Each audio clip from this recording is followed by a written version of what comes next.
ಗುರುಭ್ಯೋ ನಮಃ ಪರಮಗುರುಭ್ಯೋ ನಮಃ ಶ್ರೀಮದಾನಂದತೀರ್ಥಭಗವತ್ಪಾದಾಚಾರ್ಯ ಗುರುಭ್ಯೋ ನಮಃ. ಹರಿ ಓಂ. ಹೊಸ ವರ್ಷದ ಆರ್ಥಿಕ ಶುಭಾಶಯಗಳು ನಮ್ಮ ಆತ್ಮೀಯ ವೀಕ್ಷಕರಿಗೆ, CS ಅಷ್ಟವನ್ನು ವೀಕ್ಷಿಸುವ ನಮ್ಮ ಪ್ರೀತಿಯ ವೀಕ್ಷಕರಿಗೆ ಹಾಗೂ ಅಭಿಮಾನಿಗಳಿಗೆ ಹಾರ್ದಿಕ ಸ್ವಾಗತ. ನಿಮ್ಮ ಪ್ರೀತಿಯ ಚಾನಲನ್ನು ಸಬ್ಸ್ಕ್ರೈಬ್ ಮಾಡಿಕೊಳ್ಳಿ, ಎಲ್ಲರಿಗೂ ಶೇರ್ ಮಾಡಿ. 2025ನೇ ಇಸ್ವಿಯಲ್ಲಿ 4 ಗ್ರಹಗಳ ಬದಲಾವಣೆ ವಿಚಾರವನ್ನು ಇವತ್ತು ತಿಳಿಯೋಣ. ಮೇಷದಿಂದ ಮೀನರಾಶಿವರೆಗೆ ಆಗುವ ಫಲಗಳ ಬಗ್ಗೆ ಒಂದು ವಿಚಾರವನ್ನು ಮಾಡೋಣ. ಇವತ್ತು ಗುರುಗ್ರಹವು ಮಿಥುನ ರಾಶಿಯಲ್ಲಿ, ಶನಿಯು ಮೀನರಾಶಿಯಲ್ಲಿ, ರಾಹು ಕುಂಭರಾಶಿಯಲ್ಲಿ, ಕೇತು ಸಿಂಹರಾಶಿಯಲ್ಲಿ ಈ ವರ್ಷವನ್ನು ಸಂಚಾರ ಮಾಡ್ತಾರೆ.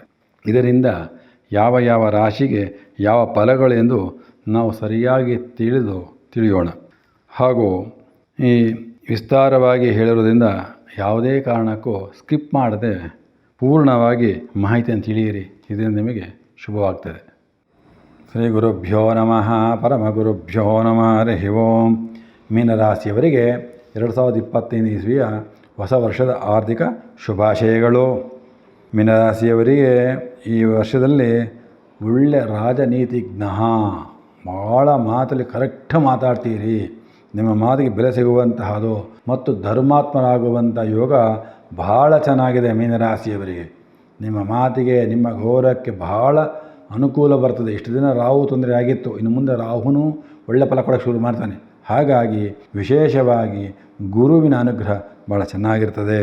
ಮೀನರಾಶಿಯವರಿಗೆ ಗುರುವು 4ನೇ ಸ್ಥಾನದಲ್ಲಿ ಸಂಚಾರ ಮಾಡ್ತಾನೆ, ಶನಿಯು ಜನ್ಮದಲ್ಲಿ ಸಂಚಾರ ಮಾಡ್ತಾನೆ, ರಾಹು ವೇದ ಸಂಚಾರ ಮಾಡ್ತಾನೆ, ಕೇತು 6ರಲ್ಲಿ ಸಂಚಾರ ಮಾಡೋದ್ರಿಂದ ಮೀನರಾಶಿಯವರಿಗೆ ಆಗುವ ಫಲಗಳ ಬಗ್ಗೆ ಒಂದು ವಿಚಾರವನ್ನು ಮಾಡೋಣ.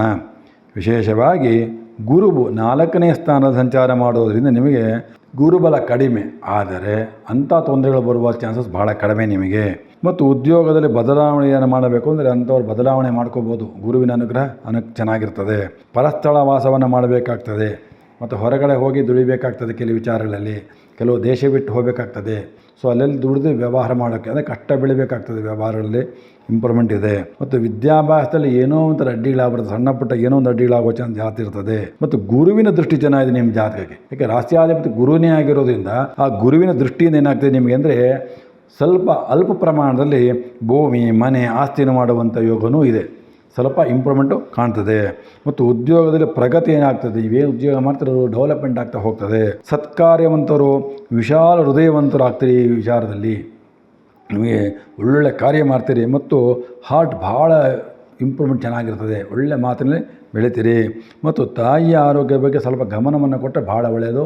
ಮೀನರಾಶಿಯವರು ಬಂಧುಗಳಿಗೆ, ಸ್ನೇಹಿತರಿಗೆ ಅತೀ ಪ್ರಿಯರಾಗ್ತೀರಿ. ನೀವು ಭಾಳ ವಿಶೇಷವಾಗಿ ಬೇಕಾದಂಥ ವ್ಯಕ್ತಿ ಆಗುವಂಥ ಯೋಗ ಇದೆ ನಿಮಗೆ.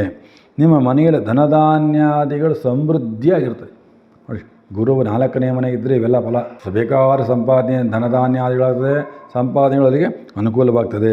ಮತ್ತು ವಿಶೇಷವಾದ ವಾಹನವನ್ನು ಕೊಂಡುಕೊಳ್ಳುವಂಥ ಯೋಗ ಬೇರೆ ಈ ವರ್ಷದಲ್ಲಿ. ಹಾಗಾಗಿ ಸಮಾಜದಲ್ಲಿ ಉನ್ನತ ಗೌರವ ಪ್ರಾಪ್ತಿ ಮತ್ತು ಒಳ್ಳೆ ತೀರ್ಥಯಾತ್ರೆಗಳು ಮಾಡುವಂತಹ ಯೋಗ ಚೆನ್ನಾಗಿದೆ. ಇವೆಲ್ಲವೂ ಏನಾಗ್ತದೆ, ನೀವು ದೇವರ ಮೇಲೆ ಇಟ್ಟ ನಂಬಿಕೆ ನಿಮ್ಮನ್ನು ಕಾಪಾಡ್ತದೆ. ಇವೆಲ್ಲ ದೇವರ ಅನುಗ್ರಹದಿಂದ ಆಗುವಂತಹದ್ದು.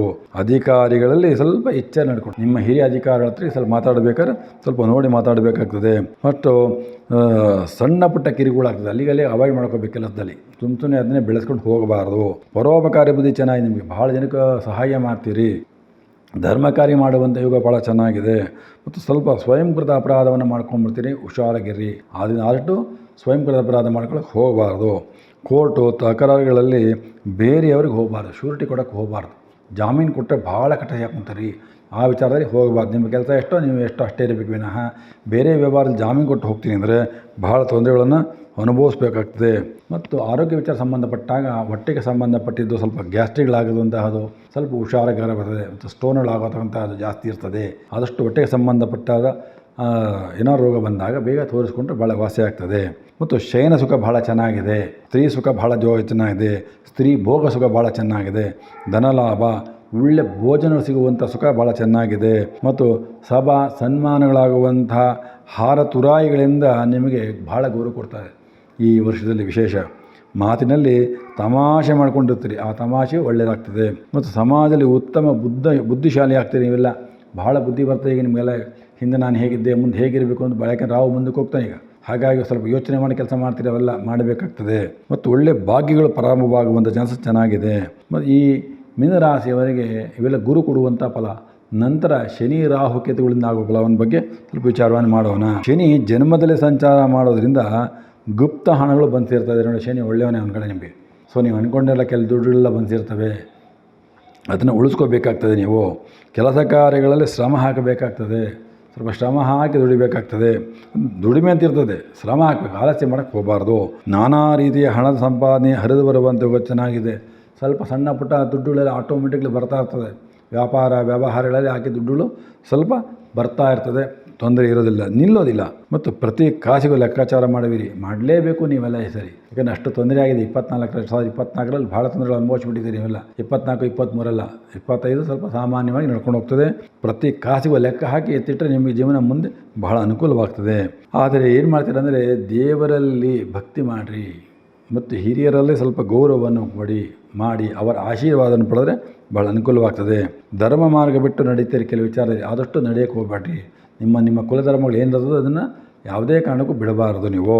ಮತ್ತು ಕುಟುಂಬದಲ್ಲಿ ಹೆಚ್ಚು ಖರ್ಚುಗಳಾಗುವಂಥ ಜಾಸ್ತಿ ಇರ್ತದೆ, ವ್ಯಯ ಜಾಸ್ತಿ ಇರ್ತದೆ. ಆದರೆ ಆ ವ್ಯಯ ನೋಡಿ ಸಹಿಸೋಕೆ ಅಷ್ಟು ಕೋಪ ಮಾಡ್ಬಿಡುತ್ತೆ. ಆದಷ್ಟು ವ್ಯಯವನ್ನು ಕಡಿಮೆ ಮಾಡಿ ಕುಟುಂಬದಲ್ಲಿ. ಮತ್ತು ವಿಶೇಷವಾಗಿ ಯಾರಾದರೂ ರಾಜಕೀಯ ಸಂಬಂಧಪಟ್ಟಿದ್ದು, ಅಧಿಕಾರ ಸಂಬಂಧಪಟ್ಟಿದ್ದು ಪ್ರಯತ್ನ ಪಟ್ಟರೆ ಆ ಒಂದು ಯೋಗ ಚೆನ್ನಾಗಿದೆ. ರಾಜಯೋಗ ಅಂತ ಹೇಳ್ತಾರೆ, ಆ ಯೋಗನೂ ಚೆನ್ನಾಗಿದೆ. ವಿಶಿಷ್ಟವಾಗಿ ನಾಯಕನಾಗುವಂಥ ಯೋಗ ಭಾಳ ಚೆನ್ನಾಗಿದೆ. ಕೆಲಸ ಕಾರ್ಯಗಳ ಬಗ್ಗೆ ಹೆಚ್ಚು ತಲೆ ಕೆಡಿಸ್ಕೊಳ್ತೀರಿ. ಏನೋ ಕೆಲಸ ಆಗಿಲ್ಲ, ಹಂಗಾಗಿಲ್ಲ, ಹಿಂಗಾಗಿಲ್ಲ ಅಂತ. ಅದ್ರ ಬಗ್ಗೆ ಯೋಚನೆ ಮಾಡಬೇಡಿ. ಕೆಲಸಗಳು ನಿಧಾನಗತಿಯಲ್ಲೇ ನಿಮಗೆ ಇಂಪ್ರೂವ್ಮೆಂಟ್ ಆಗೋದು. ಪ್ರಾಣಿ ವ್ಯಾಪಾರ ಮಾಡೋದಂಥವರಿಗೆ ಅಧಿಕ ಧನ ಲಾಭ ಚೆನ್ನಾಗಿದೆ. ಪ್ರಾಣಿ ವ್ಯಾಪಾರ ಯಾರು ಮಾಡ್ತೀರಿ ಅವರು ಭಾಳ ಚೆನ್ನಾಗಿದೆ. ಮತ್ತು ವಿಶೇಷವಾಗಿ ಏನು ಮಾಡ್ತೀರಿ ಅಂದರೆ ಈ ವರ್ಷದಲ್ಲಿ ಅನ್ಯ ಸ್ತ್ರೀಯರಲ್ಲಿ ಹೆಚ್ಚು ಆಸಕ್ತಿನ ಆಗ್ತೀರಿ. ವಿಶೇಷವಾಗಿ ಬೇಡದೇ ಸ್ತ್ರೀ ಸವಾಸ ಮಾಡ್ತೀರಿ ಮತ್ತು ಅವರ ಕಷ್ಟ ಸುಖಗಳನ್ನು ನಿಮ್ಮ ಮೈ ಮೇಲೆ ಹಾಕ್ಕೊಳ್ತೀರಿ. ಹಾಗಾಗಿ ಅಲ್ಲಿ ಸ್ವಲ್ಪ ಅವಮಾನವಾಗುವ ಚಾನ್ಸಸ್ ಇರ್ತದೆ.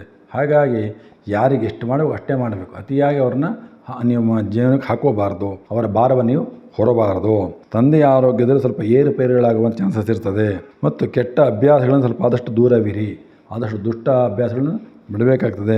ನಿಮ್ಮ ಮಾತಿನಿಂದ ಜನರು ಶತ್ರುಗಳನ್ನು ಮಾಡ್ಕೊಂಬಿಡ್ತೀರಿ, ಸ್ಟ್ರೈಟ್ ಮಾತಾಡ್ಬಿಡ್ತೀರಿ. ಯಾಕೆಂದರೆ ನಿಮಗೆಲ್ಲರಿಗೂ ಮಾತು ಹಿಡ್ತಾನೆ ಬರೋ ಅಷ್ಟು ಫಾಸ್ಟ್ ಮಾತಾಡ್ಬಿಡ್ತೀರಿ. ಹಾಗಾಗಿ ಸ್ವಲ್ಪ ಮಾತಾಡ್ಬೇಕಾದ್ರೆ ನೋಡಿ ಮಾತಾಡಿ. ನಿಮ್ಮ ಅಭಿವೃದ್ಧಿಗೆ ವರ್ಷದಲ್ಲಿ ನೀವು ಗುರು ರಾಹು ಶನಿ ಶಾಂತಿಯನ್ನು ಅತ್ಯವಶ್ಯಕ ಮಾಡ್ಕೋಬೇಕಾಗ್ತದೆ. ನವಗ್ರಹ ಶಾಂತಿಯನ್ನು ಮಾಡಿ ಗುರುಗೆ ಸಂಬಂಧಪಟ್ಟಿದ್ದು, ಶನಿಗೆ ಸಂಬಂಧಪಟ್ಟಿದ್ದು, ರಾಹುಗೆ ಸಂಬಂಧಪಟ್ಟಿದ್ದು ಶಾಂತಿ ಮಾಡೋದ್ರಿಂದ ಎಲ್ಲ ಕಷ್ಟಗಳು ಪರಿಹಾರವಾಗ್ತದೆ. ವ್ಯವಹಾರಗಳು ಅನುಕೂಲವಾಗ್ತದೆ. ಯಾವುದೇ ಕಾರಣಕ್ಕೂ ನೆಗೆಟಿವ್ ಪಾಯಿಂಟ್ಸ್ ಎಲ್ಲ ಕಮ್ಮಿ ಆಗ್ತದೆ. ಪಾಸಿಟಿವ್ ಎನರ್ಜಿ ಚೆನ್ನಾಗಿ ಪಾಸ್ ಆಗ್ತದೆ. ಹಾಗೂ ನೀಲ ಪುಷ್ಪರಾಗ, ಬ್ಲೂ ಸಫೈರ್ ಮತ್ತು ಒಂದು ವಿಶೇಷವಾದ ಗೋಮೇಧಿಕ, ಈ 2 ರತ್ನಗಳನ್ನು ಧಾರಣೆ ಮಾಡೋದ್ರಿಂದ ಎಲ್ಲ ಕಷ್ಟಗಳು ಪರಿಹಾರವಾಗ್ತದೆ ಮತ್ತು ಖರ್ಚು ನಿಲ್ತದೆ. ಮೇನ್ ಖರ್ಚು ನಿಲ್ಲೋದು, ಕೋಪ ಕಮ್ಮಿ ಆಗುತ್ತೆ ರಾಹು ಕಡೆಯಿಂದ. ಯಾಕೆಂದರೆ ದುಡ್ಡು ಕಾಸು ಬರ್ತವೆ, ನಿಲ್ಲೋದಿಲ್ಲ, ಬರೋದೇ ಕಡಿಮೆ, ಅದು ನಿಲ್ಲೋದಿಲ್ಲ. ಹಾಗಾಗಿ ಯಾರು ನೀಲ ಪುಷ್ಪರಾಗ ಗೋಮೇಧಿಕ ಧಾರಣೆ ಮಾಡ್ತೀರೋ ಅಂತಹವರಿಗೆ ಯಾವುದೇ ಕಾರಣಕ್ಕೂ ದುಡ್ಡು ಕಾಸು ಅಷ್ಟು ಖರ್ಚಾಗೋದಿಲ್ಲ. ಬರುವಂಥ ದುಡ್ಡು ಉಳಿತದೆ, ಆರೋಗ್ಯ ಇಂಪ್ರೂವ್ಮೆಂಟ್ ಆಗ್ತದೆ, ವ್ಯವಹಾರಗಳು ಇಂಪ್ರೂವ್ಮೆಂಟ್ ಆಗ್ತದೆ ಮತ್ತು ದೃಷ್ಟಿದೋಷಗಳು ತಗುಲೋದಿಲ್ಲ. ಹಾಗಾಗಿ ಮೀನರಾಶಿಯವರಿಗೆ ಈ ವರ್ಷದಲ್ಲಿ ರಾಜನೀತಿಜ್ಞ ಮತ್ತು ಧರ್ಮಾತ್ಮ ಅಂತಕ್ಕಂಥ ಒಳ್ಳೆ ಗೌರವ ಸಿಗುವಂಥ ಚೆನ್ನಾಗಿದೆ. ಅದನ್ನು ನೀವು ಈ ವರ್ಷ ಉಳಿಸ್ಕೊಂಡು ಹೋಗಬೇಕಾಗ್ತದೆ. ನಮಸ್ಕಾರಗಳು.